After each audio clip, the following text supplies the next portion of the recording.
여러분 안녕하십니까? 생생매거진 오늘 박은정입니다. 어린이날 연휴에 이어서 석가탄신일 연휴까지 참 귀한 연휴인데 날씨가 참 아쉽네요.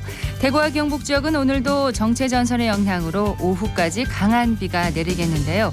올여름은 특히 엘니뇨의 영향으로 남부지방에 많은 비가 집중될 것으로 예상되면서 대구소방안전본부가 오는 10월 15일까지를 풍수해 대책기간으로 정하고 인명피해 우려 지역에 대한 집중관리에 나섰습니다. 침수 우려 지역은 현장 점검에 나서고 반지하, 지하주차장과 같은 지하 공간에서의 구조 대책을 마련하고요. 순환구조 장비와 수방장비 등을 사전 점검하기로 했는데요. 최근 지구온난화로 인한 기상이변으로 이전에는 없었던 기상현상들이 발생하고 있습니다. 재난취약시설은 사전에 점검하고 위험시설은 미리 정비해서 올여름 인명피해와 재산피해 최소화해야겠습니다. 5월 29일 월요일 생생매거진 오늘입니다. 먼저 안동과 포항 울릉 연결해서 그곳의 소식과 날씨 듣겠습니다. 안동입니다. 연휴 마지막 날인 오늘 경북 북부 대부분 지역은 오후 늦게까지 비가 오겠습니다. 예상 강수량은 5에서 40mm로 계속해서 강한 비가 내릴 예정이므로 외출하실 때 우산 꼭 지참하시기 바랍니다. 오늘 낮 최고 기온은 봉화 24도, 의성 22도, 안동 21도, 청송 20도 등 어제와 비슷하겠습니다. 예천군이 최근 미국 H마트 뉴저지 리지필드 매장에서 진행한 예천 농특산물 특판전에서 6만 8천 달러, 우리 돈 9천여만 원의 판매 실적을 올렸습니다. 이번 특판전에선 예천 쌀과 부각, 생강청 등 8개 업체의 29개 예천 농특산품이 판매되며 성황을 이뤘습니다. H마트는 112개 매장을 갖고 있는 미국 내 최대의 한인마트로 예천군은 H마트를 통해 지속적으로 지역 농특산품을 수출할 예정입니다. 지금까지 안동이었습니다. 이어서 포항입니다. 오늘 경북 동해안 돌풍과 천둥 번개를 동반한 시간당 20mm 안팎의 강한 비가 내리겠습니다. 도로가 많이 미끄러우니까요. 앞차와의 거리 넉넉하게 유지하시면서 안전운전 하시기 바랍니다. 비는 오늘 저녁까지 이어지다 그치겠고요. 이번 주는 대체로 구름 많은 가운데 평년과 비슷한 기온 보이겠습니다. 오늘 낮 최고 기온은 울진이 19도, 포항과 영덕 20도, 경주는 23도가 예상됩니다. 4년 만에 정상 개최된 2023 포항국제 불빛축제에 어제까지 사흘 동안 25만 명 이상의 관람객이 방문했습니다. 지난 26일부터 28일까지 포항시 남구 형산강 체육공원 일원에서 라이트 온 포항 밤하늘을 비추다라는 주제로 축제가 개최됐는데요. 메인 이벤트장에만 12만 명의 관람객이 있었고요. 인근의 부대 행사까지 합하면 25만 명을 훌쩍 넘는 인원이 축제를 함께 즐긴 것으로 집계됐다고 포항시는 밝혔습니다. 행사장과 가까운 세록거리와 영일대해수욕장, 죽도시장 등 주요 관광지마다 포항을 방문한 인파로 빼곡했고요. 숙박업소들도 대부분 만씨를 기록했습니다. 이번 불빛축제는 코로나19와 태풍 흰남노 등으로 힘든 시기를 극복한 포항 시민들에게 잊지 못할 희망의 메시지를 건넸고요. 지역 경제에도 큰 활력을 불어넣었습니다. 지금까지 포항이었습니다. 이어서 울릉입니다. 울릉도와 독도의 하늘은 대체로 흐리고 비가 내립니다. 예상 강수량은 5에서 20mm입니다. 현재 기온은 어제보다 0.5도 높은 18도, 습도는 90%입니다. 동해 중부 안쪽 먼바다에는 북에서 북동풍이 불면서 0.5에서 1m의 잔잔한 물결이 일고 있습니다. 오늘 여객선은 정상 운항합니다. 다만 일부 여객선의 시간 변경이 있으니 선사별로 시간표 확인하시기 바랍니다. 울릉군과 포항지방해양수산청이 울릉도의 해양정책 수산 분야 현안사항 해결을 위해 소통의 장을 마련했습니다. 울릉군은 지난 24일 울릉군청 회의실에서 김상기 포항지방해양수산청 등 양기관 관계자들이 참석한 가운데 다양한 해양수산 정책 협의회를 개최했는데요.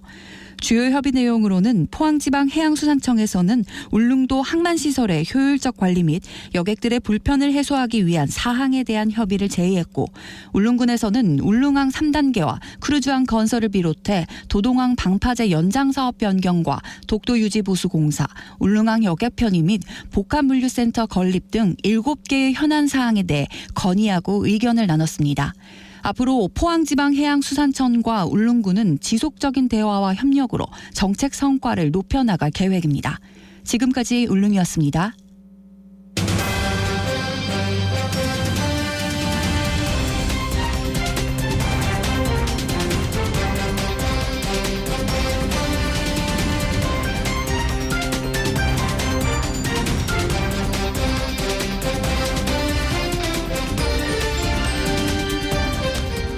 월요일 생생매거진 오늘 함께하고 계십니다. 11시 10분 지났습니다.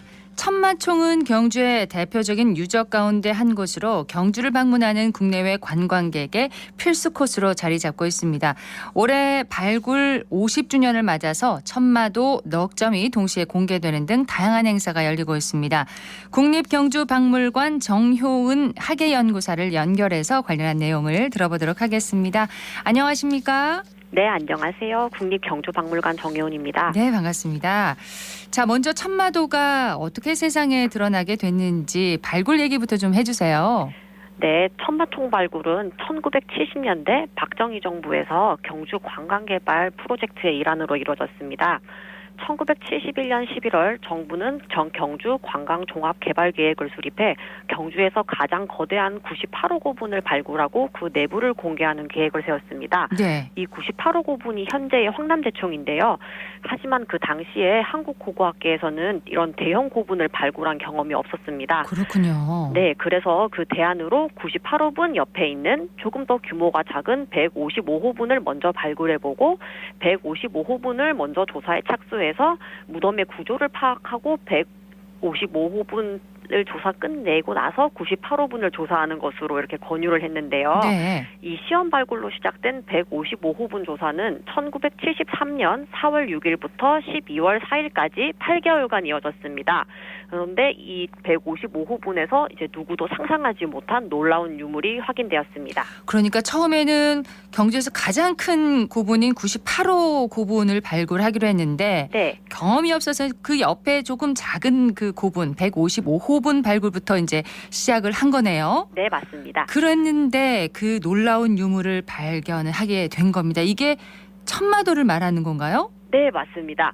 이게 당시에 발굴 조사자들의 기록을 보면 금관이 발견되었을 때는 예상했지만 금관이 출토되어 있다고 되어 있습니다. 예. 이제 일제강점기 때 대릉원 주변에서 금관총, 금령총, 서봉총에서 금관이 확인이 되었기 때문에 천마총 155호분에서도 금관이 나올 거라는 것은 조사 전부터 예상을 하고 있었던 부분이었다고 해요. 그렇군요. 그런데 이제 발굴을 했는데 금관보다도 더 놀라운 유물, 천마가 그려진 말다래가 확인이 된 것입니다. 이야, 그렇군요.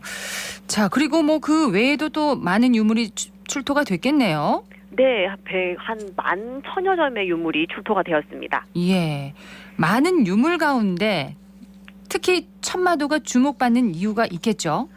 네, 그러니까 천마도, 천마 그림 말다래가 거의 신라의 유일한 회화 작품이라 할 수 있기 때문입니다. 그때까지 신라의 화가, 솔거 이야기가 문헌으로 전해져 내려오긴 하지만 이렇게 신라의 회화를 볼 수 있는 자료가 영주에 있는 수능 읍내리, 어숙 술감묘 같은 벽화고분 외에는 전혀 확인할 수가 없었고 네. 이 무덤들은 시기도 좀 상대적으로 늦기 때문에 이제 뭔가 마립간기의 그림 자료는 거의 확인할 수가 없었는데요.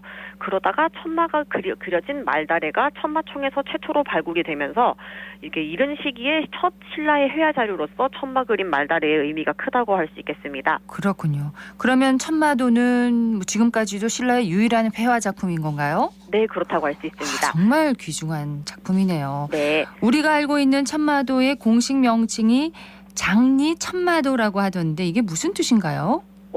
지금 이게 국보로 지정된 명칭이 아마 천마도 장리라고 되어 있을 텐데요. 네. 장리가 말의 안장에 매달아서 늘어뜨리는 장비를 일컫는데 이제 말다래는 저희가 장리를 조금 더 이렇게 한자어다 보니까 한글로 쉽게 풀어 쓴 명칭입니다. 우리말이 말다래군요. 네, 맞습니다. 아. 이 말다래가 말이 달릴 때 이제 진흙이 튀면은 말이 놀라서 이렇게 갑자기 몸 동작이 달라지면은 말을 탄 기수가 다칠 수도 있고 그렇죠. 또 말을 탄 사람의 옷이 더러워질 수도 있기 때문에 말 다래를 닮으로써 이제 기수와 말 둘 다 이제 보호하는 역할을 합니다. 네. 네, 이제 이 천마 그림 말다래는 자작나무 껍질을 여러 겹으로 겹쳐서 이제 실로 누벼서 만들었는데요.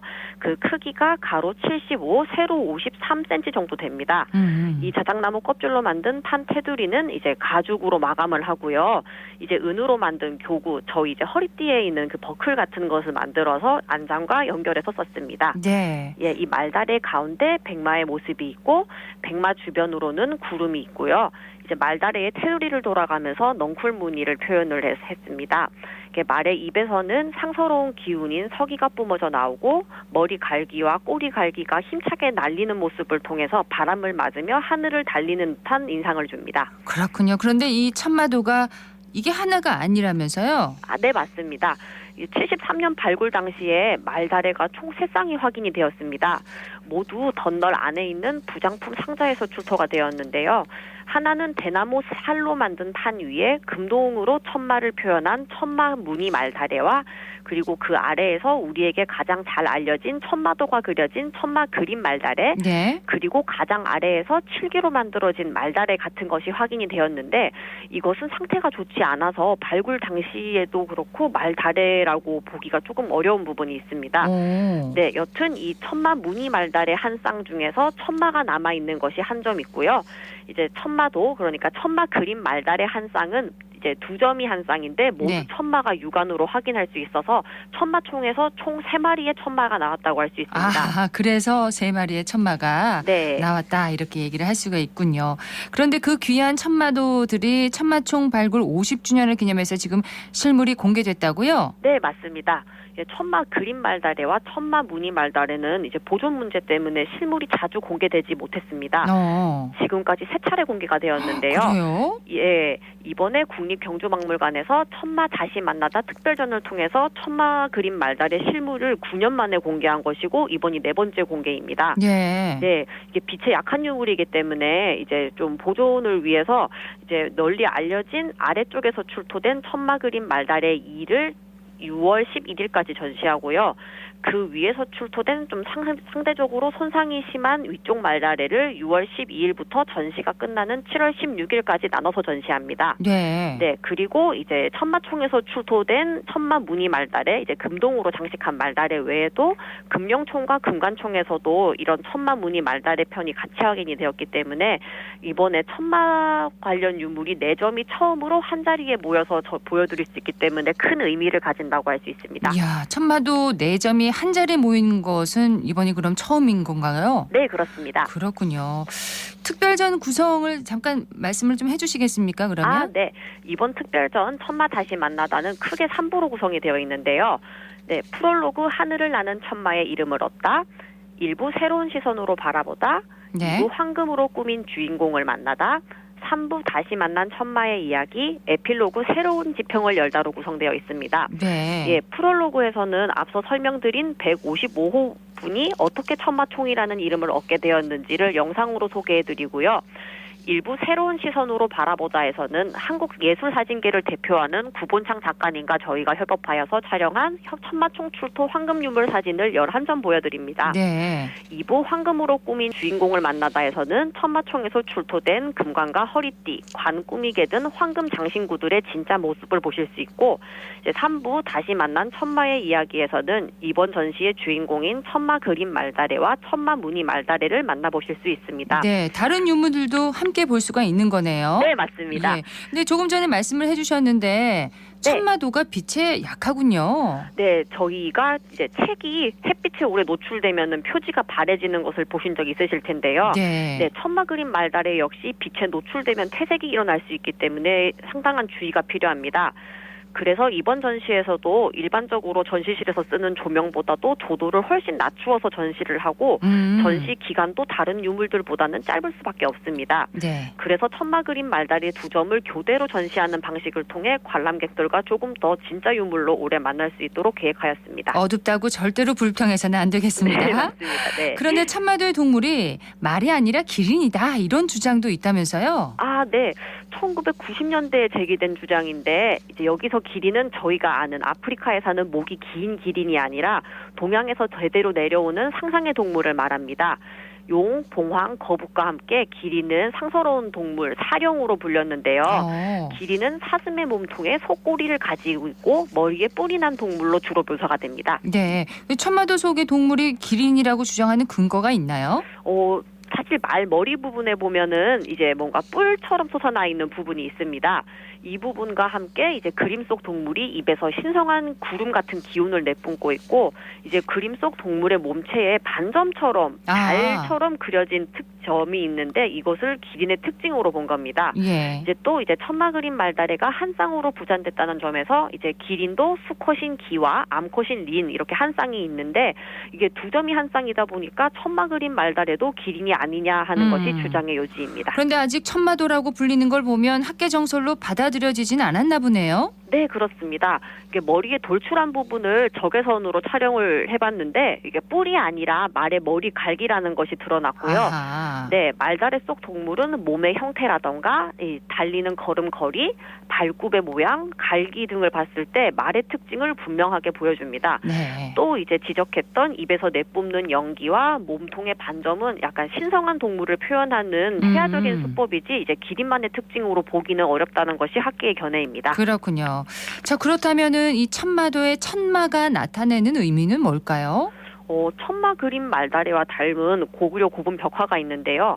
덕흥리 고분에 보면 천마지상이라는 명문과 함께 날개가 달린 흰 말이 표현되어 있는데 천마 그림 말다래와 상당히 닮았습니다. 또 앞서 말씀드렸던 이제 천마총을 비롯해서 금룡총, 금관총에서도 출토된 천마무늬 말다래도 천마 그림 말다래와 같은 방식으로 갈기가 휘날리는 천마를 표현했습니다.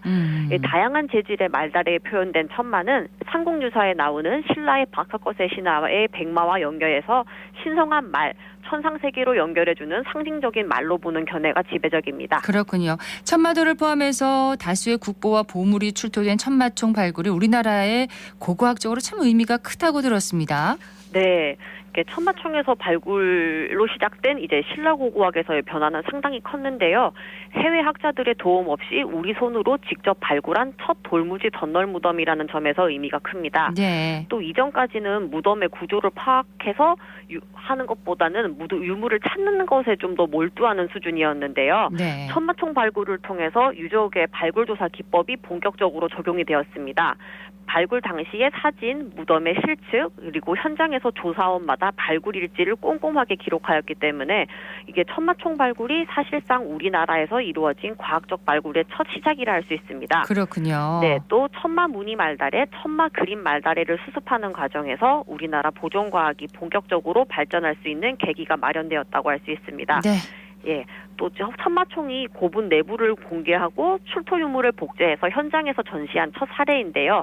예, 지금의 경주가 한국을 대표하는 관광지로 자리 잡게 하는데 천마총의 공이 크다고 할 수 있습니다. 네, 국립경주박물관에서 열리는 천마 다시 만나다 특별전 언제까지 열린다고요? 네, 7월 16일까지 열립니다. 기회 놓치지 않겠습니다. 오늘 말씀 고맙습니다. 네, 감사합니다. 국립경주박물관의 정효은 학예연구사였습니다.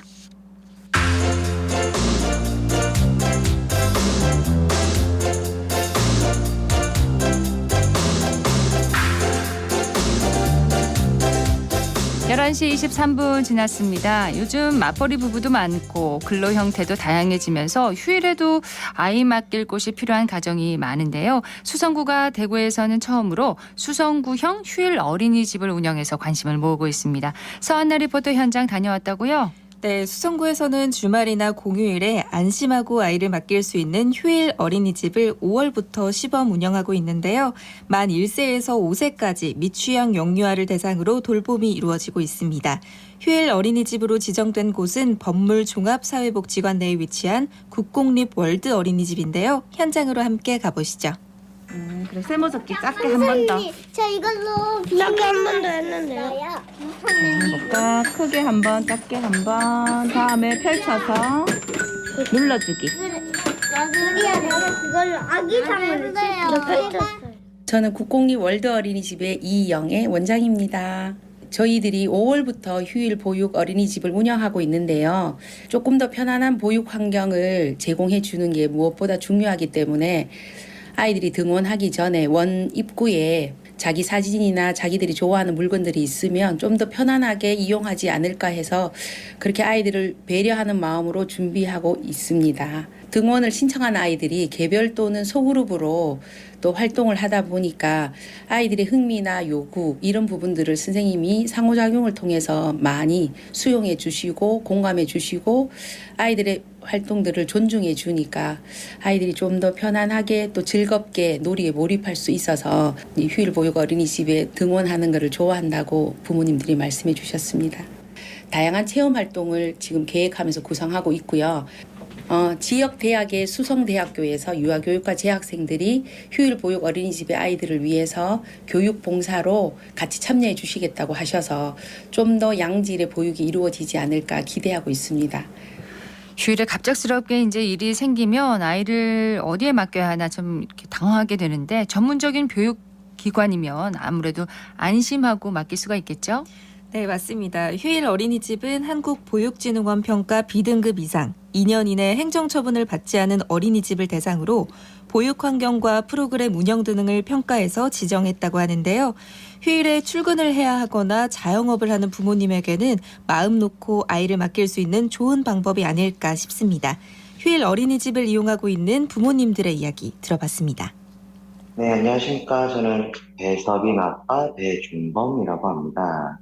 맞벌이를 하다 보니까 주말에 아기를 제가 직접적으로 볼 수 있는 시간도 많이 없고 해서 계속적으로 시간이 되게 어려워가지고 보육하는데 조금 어려움이 있었어요.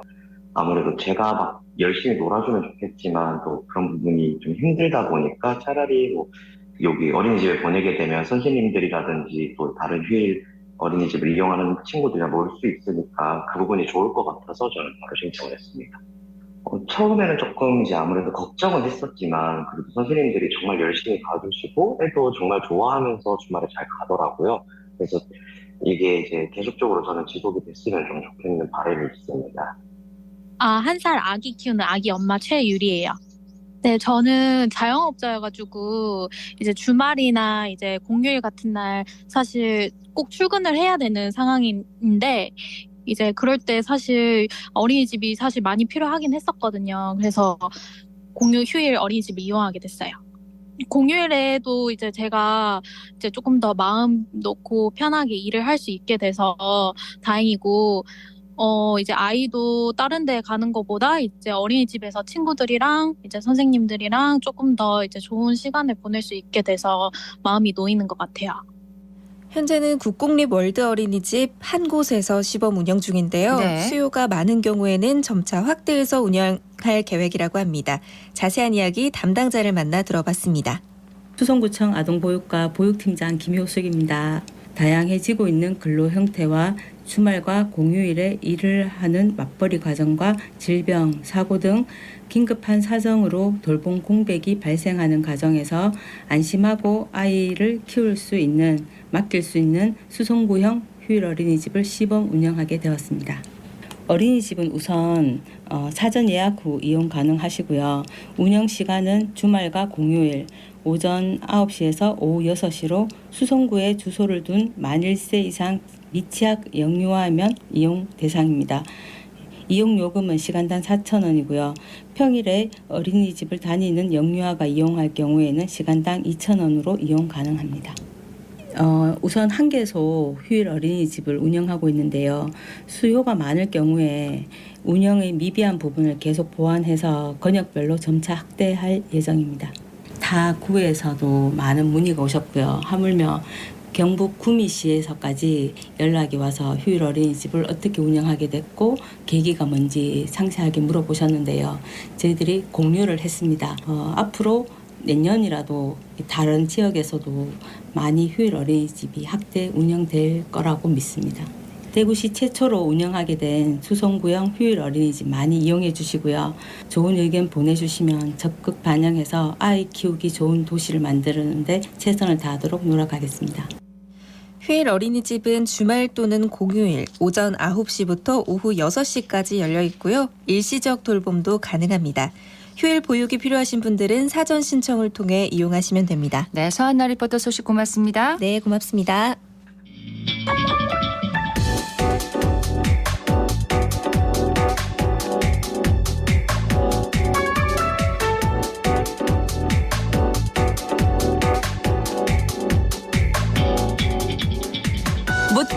듣고 생각과 마음을 나누는 방송. 지금 여러분께서는 대구 경북을 보고 듣는 생생 매거진 오늘을 함께하고 계십니다.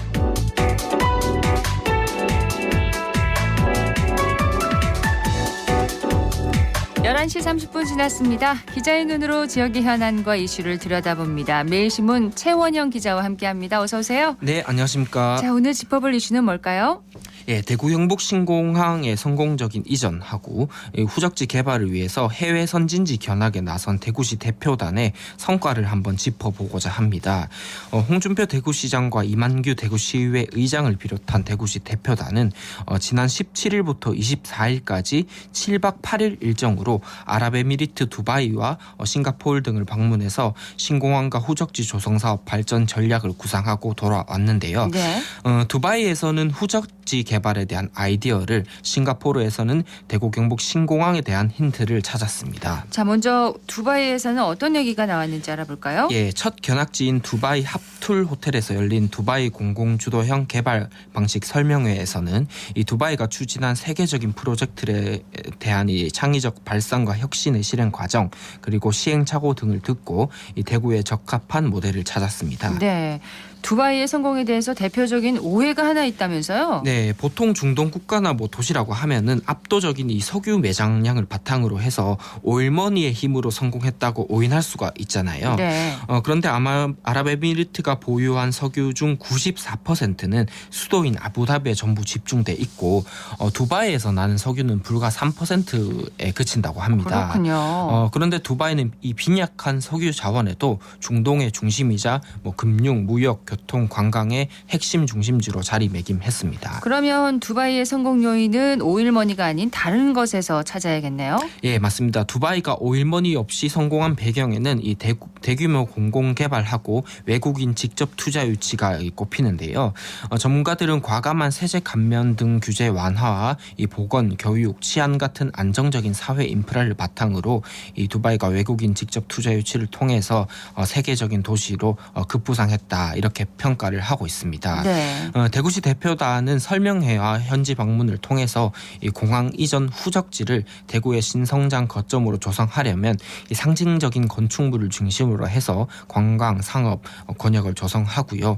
파격적인 규제 완화, 그리고 세제 감면을 앞세워서 기업들의 적극적인 투자 유치를 해야 한다, 이렇게 의견을 모았습니다. 두바이에는 초고층 빌딩이 아주 즐비한 것으로 잘 알려져 있잖아요. 맞습니다. 이 두바이의 과거와 현재를 한 번에 조망할 수 있는 전망대 두바이 프레임에서 이 간선도로인 셰이크 자예드 로드를 따라서 서쪽으로 달리면 다양한 형태의 초고층 빌딩 숲이 줄줄이 이어집니다. 네. 이 중에서도 세계 최고층 빌딩이죠. 부르즈 할리파는 이 압도적인 경관을 자랑하는데요. 163층, 높이는 무려 828m에 이릅니다. 이 건물이 두바이 시내 어디에서도 눈에 띌 정도인데요. 나딘 비타르 두바이 글로벌 컨설턴트는 이렇게 얘기했습니다. 상징적인 건물이 있으면 사람이 몰리고 이를 중심으로 다양한 관광, 주거, 상권 형성이 가능해진다면서 여기에 전통적인 주거 지역과 이 초고층 건물, 그리고 호수 같은 것들을 복합적으로 개발하면 지역의 전체적인 가치가 상승할 거다, 이렇게 제안했습니다. 네, 이런 건축물들이 대부분 두바이가 도입한 공공주도형 개발 방식에서 비롯된 거라면서요? 네, 맞습니다. 두바이 정부 소유의 개발사 여러 곳이 이 정부에서 국유지를 지원받은 뒤에 외국인의 투자를 받아서 대규모 인공 구조물을 건설하는 그런 방식이었는데요. 이들의 주도로 거대 투자자들이 이 랜드마크 건설에 뛰어들면 주변 지역에는 중소 투자자들이 각자의 목적에 따라서 개발 사업에 참여할 수 있도록 했다, 이런 말입니다. 네. 각종 개발 계획에는 투자자들의 수요를 또 유연하게 반영해서 경제성을 확보하기도 했습니다. 두바이의 성공 요인 중에 또 과감한 규제 해소도 있다면서요? 예, 두바이는 다양한 인프라 기반 위에 세제 감면이나 교육 지원 같은 개방적인 경제 구조로 외국인 투자를 끌어들여 드렸는데요. 두바이에서 외국인이 기업을 설립하는 데 걸리는 기간은 불과 하루에서 일주일 정도면 충분하다고 합니다. 그렇게 짧은가요? 네, 이 해당 기업이 속한 국가 정보를 통해서 몇 가지 금융 정보만 확인을 하면은 바로 기업 설립 허가를 내준다고 하는데요. 또 외국인 자녀에게도 유치원부터 대학까지 서양식 교육을 지원하고 이 중동 국가임에도 영어를 제2 공용어로 채택해서 이 언어 장벽을 해소했습니다. 네. 또한 외국인 출입 절차도 간소화했고 외환 신고 제도도 생략했으며 여기에 세계의 중앙이라는 지정학적인 위치를 앞세워서 아시아와 유럽 그리고 아프리카를 잇는 관광과 교통 허브로 두바이가 떠올랐습니다. 지난해 두바이 공항 이용객 수가 5,800만 명이었는데 이게 런던 히드로 공항하고 네. 파리 샤글드골 공항에 이어서 세계에서 무려 3번째로 많았다고 합니다. 그렇군요. 그러면 두바이에서 얻은 교훈을 시정에 어떻게 반영하게 될까요? 예, 대구시는 두바이 설명회와 현지 시찰을 통해서 얻은 시사점하고 아이디어를 바탕으로 이 공항 후적지의 비전과 전략을 올해 상반기 중에 발표할 계획이라고 했고요. 그리고 지난해 10월 착수한 공항 후적지 마스터 플랜 용역에 이 같은 내용을 반영하면서 내실도 다지기로 했습니다. 자, 두바이에 이어서 방문한 싱가포르에서는 어디를 갔나요? 예, 싱가포르 창이 국제공항을 방문을 했습니다. 2023년 현재 아시아 최고의 공항은 싱가포르의 이 창이 국제공항인데요. 창이 공항이 올해 영국 스카이트랙스가 주관하는 월드 에어포트 어워즈에서 세계 최우수 공항에 선정되기도 그렇군요. 했습니다. 4월 기준 창이 공항이 102개 항공사가 매주 6,000편 이상의 정기 항공편을 운항하면서 전 세계 49개국 145개 도시와 이 싱가포르를 연결하고 있습니다. 네. 대구시 대표단은 이곳에서 이 대구 경북 신공항을 24시간 물류 허브로 만들기 위한 힌트를 찾았습니다. 자, 그렇다면 창의공항과 대구공항의 공통점과 또 차이점이 있을까요? 네, 창의공항 일단 대구공항처럼 민군 겸용 공항인데 운행 제한 시간 그러니까 커퓨 타임이 없습니다. 이게 차이고요. 네. 24시간 이착륙이 가능하기 때문에 촘촘한 노선망을 구성할 수가 있고요. 노선 간 연계성도 높아서 효율적인 항공기 운항이 가능합니다. 오는 2030년 개항 예정인 이 대구 경북 신공항이 가야 할 길을 보여주는 앞선 사례인 셈인데 홍준표 대구시장이 창의공항은 커퓨 타임이 없어서 24시간 운행이 가능하다 이렇게 얘기하면서 공항 자체만으로 수익을 내는 새로운 시스템도 갖추고 있는데 이런 점을 좀 적용해 보겠다라고 네. 했습니다. 새로운 수익 창출 시스템이라는 게 뭔가요? 예, 창의공항에 가보면 이 중심에는 원형 모양의 거대한 건축물이 하나 자리 잡고 있는데 네. 대형 유리돔 형태의 온실을 영상케 하는 이곳이 이 공항 시설을 새로운 수익 창출 수단으로 만든 주얼창의라는 건데요. 주얼창이요? 예, 창의공항의 보물이란 뜻입니다. 제1터미널과 인접한 주얼창의는 제2, 3터미널 보행교로 연결이 되는데 이 주얼창의 안으로 들어서면 거대한 이 실내 폭포가 눈길을 사로잡고요. 높이 40m에 이르는 이 인공 폭포가 세계에서 가장 높은 실내 폭포로 꼽힙니다. 그렇군요. 예, 주얼창이 또 4층에 가보면 투명 다리하고 실내 정원, 미끄럼틀도 있고 미로 공원도 있고 거울 미로, 바운싱 네트 같은 여행객이나 방문객들이 즐길 수 있는 놀거리들이 이제 즐비합니다. 네. 그러니까 이제 공간 전체가 하나의 복합 쇼핑몰이고 또 문화 레저 공간으로 꾸며진 셈인데요. 공항 안에 이런 시설이 있다는 거네요. 그렇습니다. 이 개념을 바꾼 건데 공항을 그러네요. 단순히 비행기 타는 곳이 아니고 이 여가와 쇼핑을 즐길 수 있는 공간으로 만들어서 공항 자체로 이 부가가치를 창출하는 겁니다. 네, 커퓨 타임이 없다는 것도 신기한데 어떻게 가능할까요? 예, 창의공항이 도심과 인접해 있으면서도 커퓨 타임이 없는 거는 독특한 이 지리적 입지 때문인데요. 싱가포르 동쪽 끝에 위치한 덕분에 항공기들이 해수면 위를 지나서 이착륙하기 때문에 이 동네로 가지가 않습니다. 그래서 소음 관련 민원이 없고요. 커퓨 타임이 없기 때문에 여객과 항공 운송의 최대 강점으로 작용하는데 여객 운송은 새벽 새벽 시간대에도 착륙할 수 있어서 항공기 슬롯 배정에 여유가 생기고요. 이는 이제 신규 노선 개설이나 뭐 환승 연계 노선 확보 등의 긍정적인 요소로 작용합니다. 네. 항공 물류 측면에서는 도착한 화물을 밤새 묶어두지 않아도 돼서 바로 타도시로 연계 운송할 수 있는 점이 최대 강점인데, 이런 요인들 때문에 글로벌 물류 업체 DHL하고 페덱스 같은 곳들이 창의공항을 동남아시아 거점으로 운영하고 있습니다. 지난해 창의공항을 거쳐간 화물이 185만 톤에 이를 정도로 이 글로벌 물류 허브 공항으로서 입지가 굉장히 탄탄합니다. 네, 뿐만 아니라 이용객 편의성 또한 또 세계 최고 수준이라면서요. 예, 창의공항이 이용객들이 보다 오랜 시간 편하게 머무를 수 있도록 소화물을 일찍 붙이는 얼리 체크인 시스템도 있고, 이 짐을 보관할 수 있는 배기지 스토리지도 마련해 놨습니다. 그리고 환승할 때 출입국 동선이 분리되어 있지 않아서 별도의 입국 심사 없이 보안 검사만 받고 환승이 가능하고요. 네. 또 추가로 도심의 동부 지역에는 물류와 항공 관련 산단도 자립 잡고 있고, 컨벤션 센터인 싱가포르 엑스포 그리고 비즈니스 파크가 인접해서 공항 활성화 그리고 도시 발전 두 마리 토끼를 한 번에 잡았습니다. 자, 이 창의공항 방문을 통해서 대구 경북 신공항의 모습을 좀 엿볼 수 있었겠네요. 맞습니다. 이번 방문에서 신공항 또한 이 사람들이 머물 수 있는 복합 쇼핑 시설로서 구성하고, 이 커피 타임을 없애거나 아니면 최소화해서 항공기 이착륙을 최대한 활성화하는 방향으로 개발할 것임을 엿볼 수 있었습니다. 대구시도 창의공항의 다양한 아이디어와 혁신적인 운영 사례를 적극적으로 반영해서 이 대구 경북 신공항이 세계적인 공항이 되도록 하겠다고 했으니까 네. 이 완공될 때까지 잘 지켜봐야 할 것 같습니다. 기대를 좀 해봐야겠습니다. 네. 예, 매일신문의 최원영 기자였습니다. 고맙습니다. 네, 감사합니다.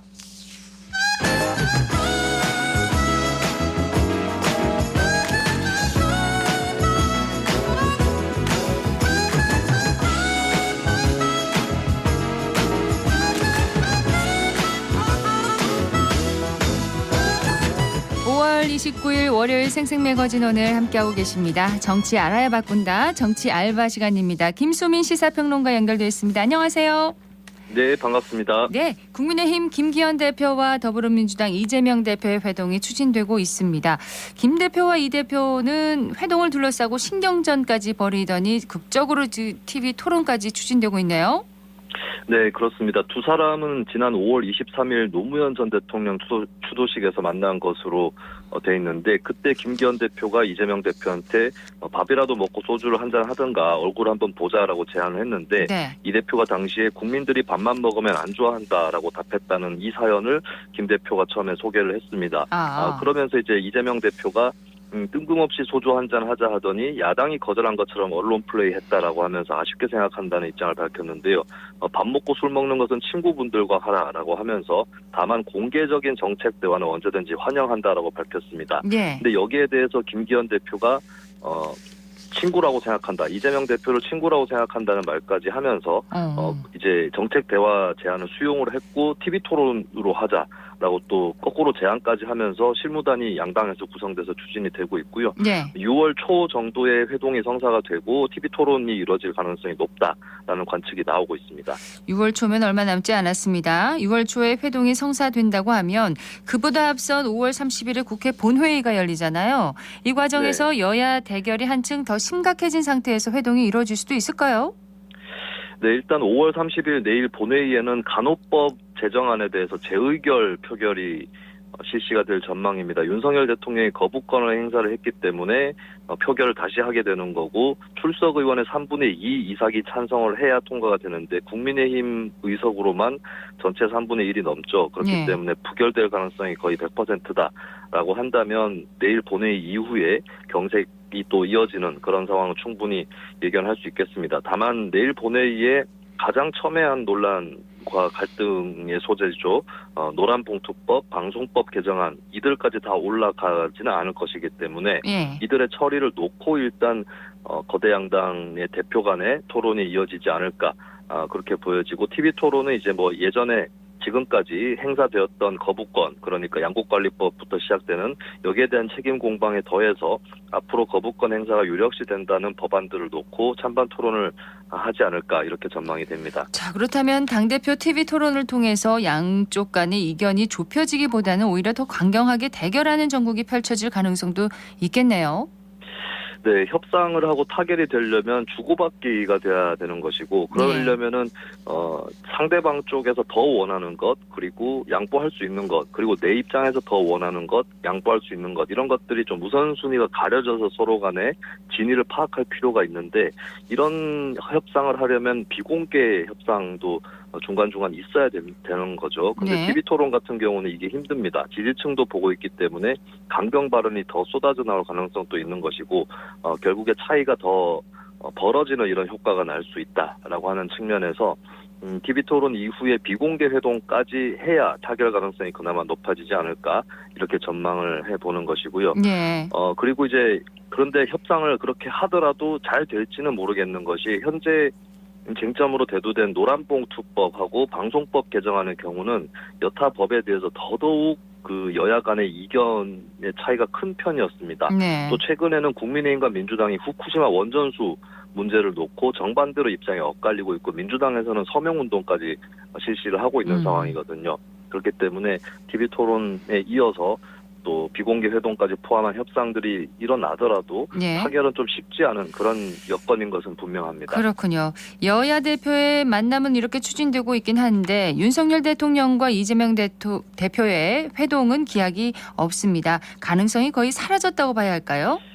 어떻게 보면 김기현 대표가 만나면서 윤석열 대통령과 이재명 대표의 만남 가능성 더더욱 떨어졌다라고 봐야 될 것 같고요.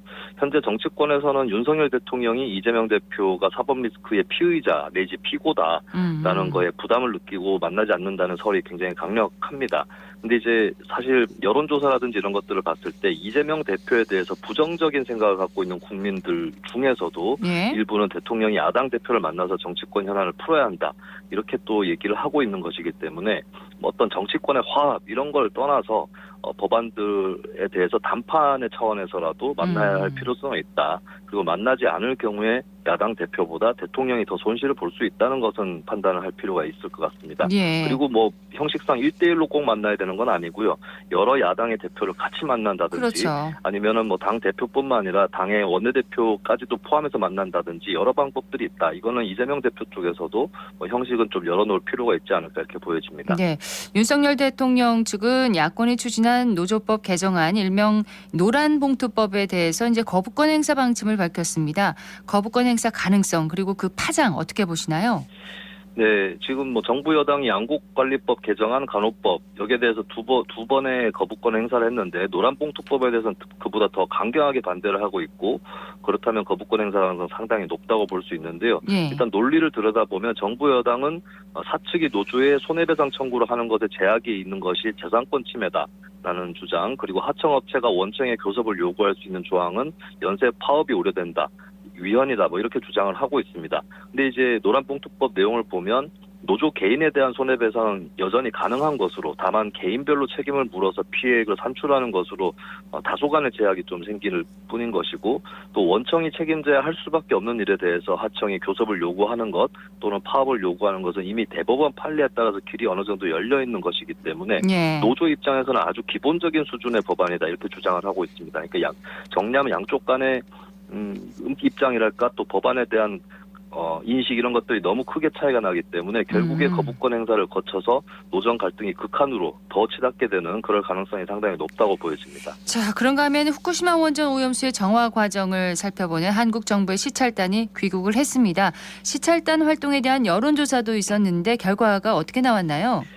네, 엠브레인 퍼블릭, 케이스텔 리서치, 코리아 리서치, 한국 리서치 등의 4개 여론조사 기관이 매주마다 전국 지표조사 MBS라는 조사를 실시를 합니다. 지난 5월 22일부터 24일까지 만 18세 이상 전국 1,000명 상대로 실시한 조사가 있는데요.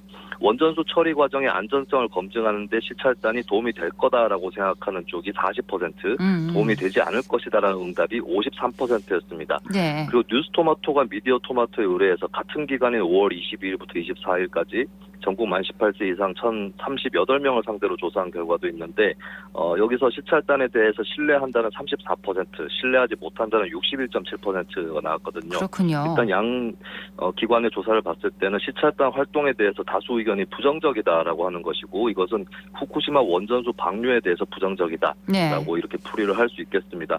제가 봤을 때는 이제 특히 영남 지역 같은 경우는 국민의힘이 영남 지역에서 선거 때 강세를 보여주는데, 영남 지역 중에서도 해안 지역들이 있습니다. 경북, 경남, 강원 이 해안 지역 여론들이 좀 변수가 되지 않을까 이렇게 전망을 해봅니다. 자, 민주당은 후쿠시마 원전 오염수의 방류를 반대하는 서명운동에 돌입을 했고, 국민의힘은 민주당이 최근 불거진 문제들에서 시선을 돌리려고 한다 이렇게 비판을 했는데요. 한국 정치와 한국 사회가 어떤 기준을 갖고 이 문제에 좀 임해야 할까요? 네, 일단 시민분들도 난감한 것이 방류수에 대해서 꽤 위험하다는 의견이 있고 그리 위험하지 않다는 의견이 있습니다. 학계에서도 의견이 분분한 상황인데 네. 이제 이런 비슷한 사례, 그러니까 유해성이 우려되는 사안에 대해서 어떤 원칙을 명심해야 될 거냐, 저는 두 가지를 제시를 하고 싶은데요. 첫 번째는 위험하다고 입증되지 않으면 한다. 이것보다는 안전하다고 입증되지 않으면 안 한다 쪽이 더 안전한 것은 맞다.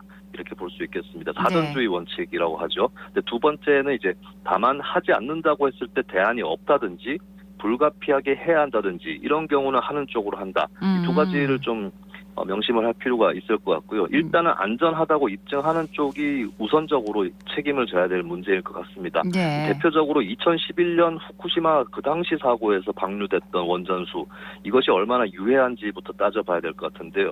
만약에 이것이 안전하다면 앞으로 방류할지 모르는 원전수는 더 안전하다, 더더욱 안전하다라고 봐야 될 것 같습니다. 네. 그리고 이제 그래도 방류를 하지 않는 게 더 안전하다라고 판단했을 때는 방류에 대안이 있는지 따져볼 필요가 있겠는데요. 예. 끓여서 증발시키는 건 어떤가 이런 제안도 예전에 있었는데 이것이 더 위험하다는 판단이 일단 있습니다. 그 밖에는 고체화를 한다거나 계속 저장을 해둔다거나 아니면 일정 기간이라도 좀 더 저장을 하고 나서 방류를 한다거나 이런 방법들도 거론이 되고 있는데 마지막으로 검토해 볼 수 있는 대안이 아닐까 그렇게 보여집니다. 네, 후쿠시마 원전 오염수에 대한 여론조사도 관심을 모았지만 또 하나 관심을 모을 만한 그 주제가 있습니다. 가상자산 투자 논란을 일으킨 민주당 김남국 의원에 관한 것인데 김 의원의 의원직 사퇴를 두고도 설문을 했다고요? 네, 아까 언급했던 MBS 여론조사에서 같이 실시를 했는데요. 김남국 의원에 대해서 의원직을 사퇴해야 한다가 60%, 의원직 사퇴는 섣부르다가 31%로 나왔습니다. 의원직 사퇴 쪽이 굉장히 우세한 여론이었고 민주당 지지층 중에서도 42%는 사퇴해야 한다라고 응답을 했습니다. 예. 또 요즘의 여론조사에서 민주당 지지층의 핵심 계층이라고 할 수 있는 호남 40대 이쪽에서도 지지율이 빠지는 경향이 있었는데요. 반면에 현재 외교 행보를 거치면서 윤석열 대통령 지지도는 다소 오르고 있는 상황입니다. 이런 상황에서 이제 민주당이 내부의 문제를 통해서 고비를 맞았다라고 볼 수가 있겠고 현재 정부에 대한 부정적인 여론이 그래도 아직 높게 나타나지만 민주당으로 결집이 안 되고 있는 것이거든요. 네. 결국에 정책적인 행보 이런 것들도 중요하겠지만 도덕성 추락 논란 이런 것들을 극복하지 않으면 혁신에 실패하는 것이고 혁신에 실패한 정당은 또 내년 총선이라든지 이런 승부에서 상대 정당을 이기기 어렵다라고 하는 점을 명심할 필요가 있겠습니다. 네, 정치 알아야 바꾼다. 오늘 여기까지 듣겠습니다. 고맙습니다. 네, 감사합니다. 김수민 시사평론가였습니다.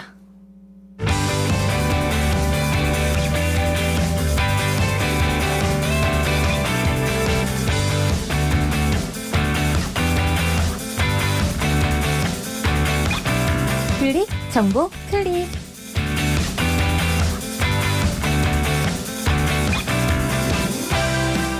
관광공사가 6월을 여행 가는 달로 지정했습니다. 대구시는 2023 대한민국 숙박세일 페스타에 참여해 대구 숙박상품 할인 혜택을 제공하는데요. 온라인 여행 채널을 통해 7만 원을 초과하는 대구의 숙박시설을 예약하면 5만 원 할인을 받습니다. 이 할인권은 내일부터 6월 1일 목요일까지 총 3일간 해당 온라인 여행 채널에서 선착순 1인 1매 발급이 가능하고요. 유효 기간도 있습니다. 꼭 참고하셔야겠습니다.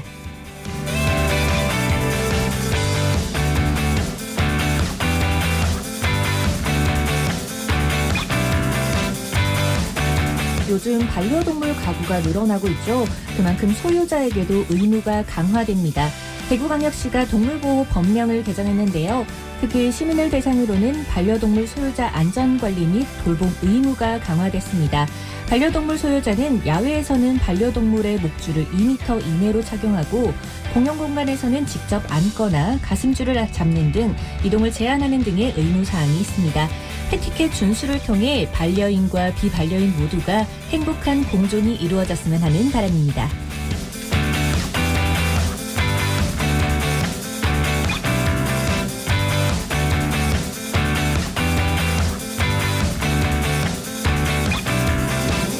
대구시가 배달음식점 위생관리 실태를 집중 점검합니다.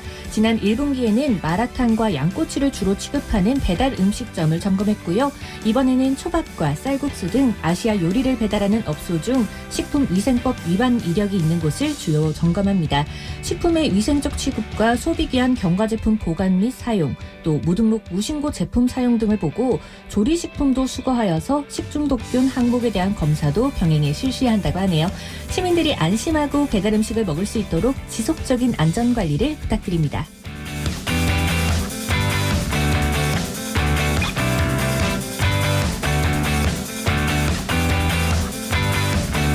비가 오지만 아직 남은 연휴, 국립대구과학관에 방문하는 건 어떨까요?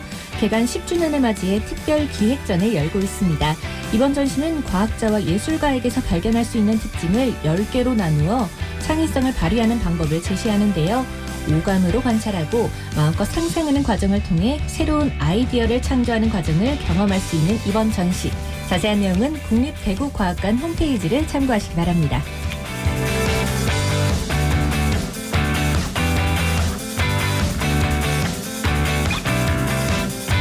오늘처럼 비가 오는 날 좋아하는 음식 있으신가요?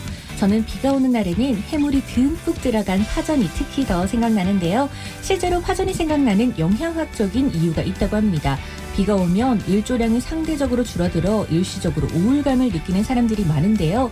이때 해물파전에 함유된 단백질과 비타민 B가 비 오는 날 우울한 기분을 해소하는 데 도움을 준다고 합니다.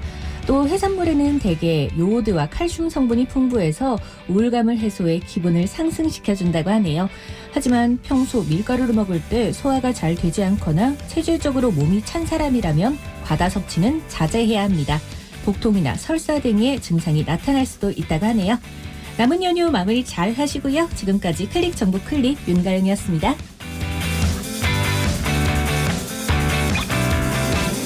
지난주 독감 환자 수가 통계를 작성하기 시작한 이후 가장 많이 발생한 것으로 집계됐습니다. 외래 환자 1000명당 25.7명이 독감 의심 증상을 보였는데 큰 일교차에 코로나19 방역 조치가 완화됐기 때문으로 풀이됩니다. 전문가들은 코로나19가 유행한 지난 3년간 독감 환자 수가 크게 줄었고 이 때문에 독감 면역력이 없거나 크게 약해진 상태라서 올봄 독감이 크게 유행할 것으로 전망을 했었는데요. 손 씻기와 환기, 기침 예절 등 개인 위생 수칙을 철저히 지켜서 나와 주변인들의 건강 챙겨야겠습니다. 생생매거진 오늘 소식 여기까지입니다. 박은정이었습니다. 고맙습니다.